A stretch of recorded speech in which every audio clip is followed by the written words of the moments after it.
Shalom, semangat pagi teman-teman dalam Tuhan. Mari kita berdoa sejenak. Bapa di surga, buka pikiran hati kami supaya boleh menjadi tanah yang subur, tempat benih firman Tuhan ditabur dan tumbuh dan menghasilkan buah.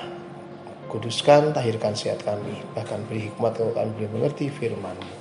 Setiap hal yang bukan dari Tuhan kami patahkan dalam nama Yesus. Kami siap mendengar firman Tuhan. Haleluya, amin. Bapak Ibu, sahabat dalam Tuhan, hari ini saya akan mengangkat satu tema, bahaya ketamakan. Hati-hati dengan ketamakan. Saya mengambil dari Lukas pasal 12 ayat ke-15. Demikian firman Tuhan, katanya lagi kepada mereka, berjaga-jagalah dan waspadalah terhadap segala ketamakan. Sebab walaupun seorang berlimpah-limpah hartanya, hidupnya tidaklah bergantung daripada kekayaannya itu. Kekayaan seringkali mengubah orang, justru bukan menjadi baik, seringkali membuat orang menjadi tamak, menjadi serakah, menjadi loba, menjadi rakus, menjadi tidak pernah rasa syukur dan tidak pernah ada rasa puasnya dengan hidupnya, dengan hartanya. Dan terus menggiring orang semakin mencintai harta. Cinta akan uang, cinta akan harta. Itu yang akhirnya menjadi akar segala kejahatan. Memiliki harta tidaklah salah, memiliki uang tidaklah salah, kaya pun tidaklah salah. Tapi ketika kekayaan, uang, harta itu telah menjadi tuan, menjadi Tuhan dalam hidup, bergantung kepada segala-galanya, sehingga akhirnya mengalahkan yang namanya adab, sehingga tidak beradab, tidak adil, tidak beradab, tidak memiliki harkat martabat yang baik.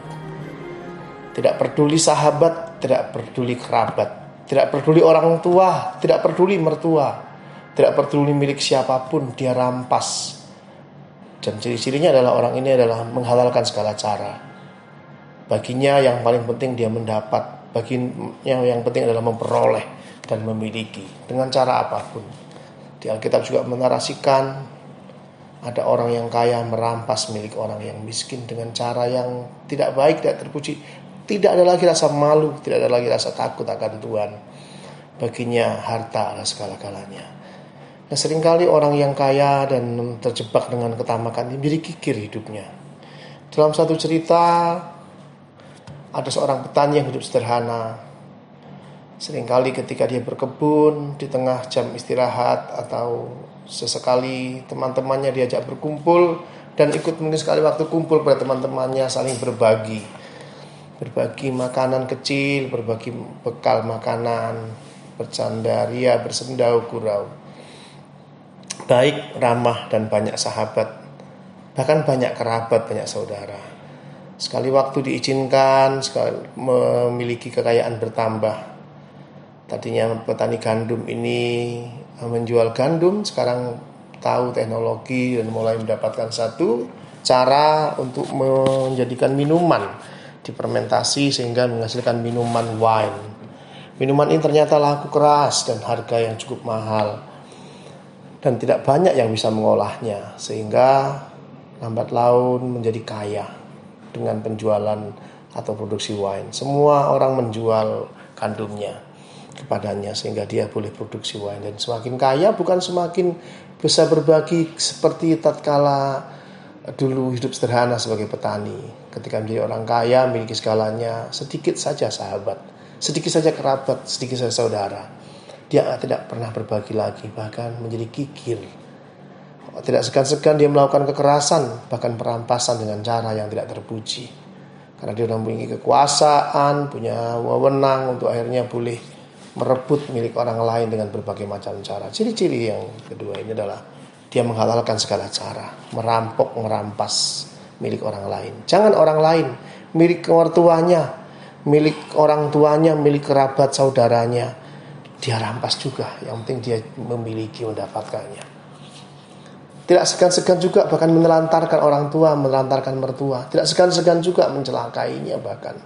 Inilah ada satu juga cerita yang saya temui, ada beberapa orang tua meninggalkan cukup waris harta, ada rumah, ada tanah, adalah milik, belum harta benda emas yang lainnya ditinggalkan ketika orang tuanya menjadi tua. Sekali waktu, singkat cerita, orang tua meninggal. Ketika orang tua meninggal ini enggan untuk mengeluarkan uangnya untuk merawat pemakaman, memberi penghormatan terakhir, sehingga dia harus menjual seolah-olah kesusahan. Yang dia tahu dia tidak mau kehilangan hartanya, bahkan harta itu adalah peninggalan orang tuanya, tapi dia enggan untuk mengeluarkannya. Dia harus mencari sumbangan, harus mencari bantuan kalau boleh. Kalau tidak ya mungkin dengan cara yang tidak layak pun orang tuanya akhirnya dimakamkan. Saya menemukan beberapa hal. Demikianlah akhirnya orang yang tamak akan harta, orang yang loba akan harta, dia takut untuk mengeluarkan uangnya bahkan untuk pemakaman orang tuanya atau mertuanya.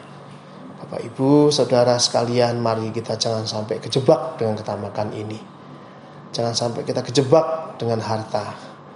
Itu bukan segala-galanya. Halo teman-teman. Kita masih butuh kekerabatan, butuh sahabat, butuh keluarga. Jangan sampai kita justru menjadikan harta dan mengalahkan semua. Ada kesono kemari kerabatan, persaudaraan, keluargaan, dan lupa bahwa kita tidak memuliakan di Tuhan. tengah kemacetan juga tetap Tidak hadir. salah memiliki banyak, memiliki lebih tidak salah, tapi berhenti sejenak untuk kita introspeksi diri. Adakah aku memiliki semua ini dengan cara yang bermartabat? Apakah aku memiliki adab dengan cara yang beradab memiliki ini, mendapatkan harta ini? Apakah aku sudah mensyukuri? Apakah aku sudah memuliakan Tuhan dengan apa yang aku punya? Adakah aku rasa berterima kasih kepada Tuhan dan mungkin dengan rasa syukur aku berbagi? Adakah justru aku terus masih kurang?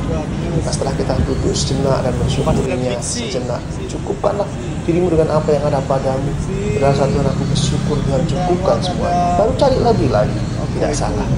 Jangan terus mengkhawatirkan diri dengan apa yang kita belum punya, tapi syukuri dengan apa yang sudah punya. Setelah itu carilah terus kembali, dan Tuhan akan memberkati hidup kita.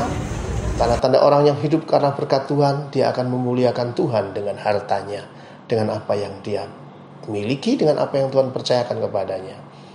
Sekali lagi, janganlah demi harta justru kita bermusuhan dengan banyak saudara. Demi kekayaan kita jadi bermusuhan dengan kerabat, sahabat, dan akhirnya sedikit saja kita memiliki teman. Dan Tuhan tidak perlu dipermuliakan dalam hidup kita. Permuliakanlah Tuhan dengan hartamu. Amin. Di dalam nama Yesus. Haleluya.